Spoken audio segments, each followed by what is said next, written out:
Hi, this is the start of a new series called The Turning Point. Turning point is the pivotal moment that drastically changed the direction of persons or corporates' existence to success, thereby realizing one's potential. Turning points for success often come from a combination of hard work, resilience, and the ability to seize opportunities, however small it may seem, when they arise.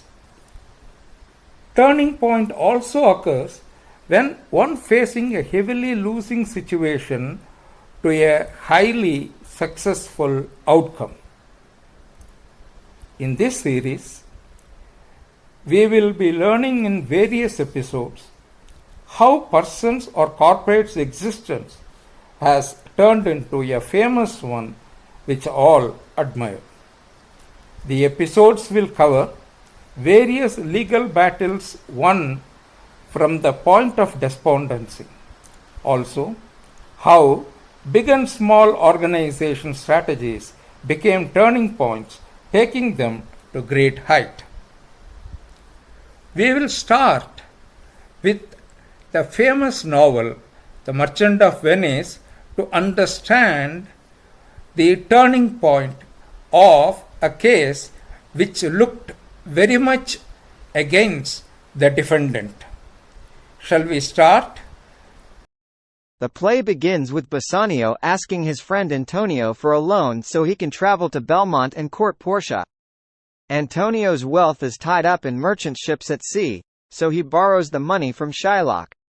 Shylock, harboring a grudge against Antonio for his past insults and business practices, agrees on the condition that if Antonio fails to repay the loan in 3 months, he must forfeit a pound of his own flesh. Bassanio succeeds in winning Portia's hand by correctly choosing the casket that contains her portrait. Meanwhile, Antonio's ships are reported lost at sea, making it impossible for him to repay Shylock on time. Shylock, furious at his daughter Jessica for eloping with Lorenzo and converting to Christianity, seeks revenge by demanding the pound of flesh from Antonio as per their bond. The trial and the argument, not a drop of blood. The climax of the play occurs in a Venetian court where Shylock demands his pound of flesh.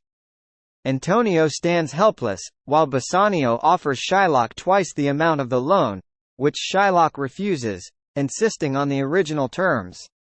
The Duke of Venice, presiding over the trial, is unable to bend the law and appeals to Shylock's sense of mercy, which Shylock coldly rejects. Portia, disguised as the young lawyer Balthazar, arrives to defend Antonio. She first appeals to Shylock's sense of mercy in a famous speech. The quality of mercy is not strained, arguing that mercy is a divine attribute and should temper justice. Shylock remains unmoved, demanding his pound of flesh. Portia then concedes that Shylock is entitled to the pound of flesh as per the contract. However, as Shylock prepares to cut into Antonio, Portia cunningly points out a crucial detail. The contract allows Shylock to remove flesh, but it does not permit him to spill any of Antonio's blood. Portia declares that if Shylock sheds 1 drop of Christian blood, all his lands and goods will be confiscated under Venetian law.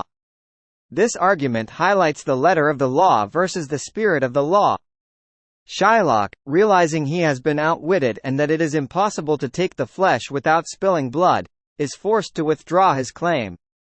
The Duke spares Shylock's life but imposes harsh penalties.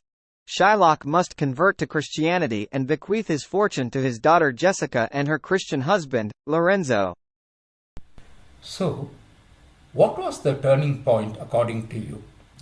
Is it no drop of blood or converting Shylock to Christianity? In life, people fail to grab opportunities and convert them into their advantage and therefore always say, "Good fortune eluded me." In our next episode, we are going to witness how Chanakya, one of the ancient war strategies of India, showed a simple idea to capture a powerful kingdom to Chandragupta, the young man who was looking for regaining his lost kingdom. Let's wait for another turning point episode.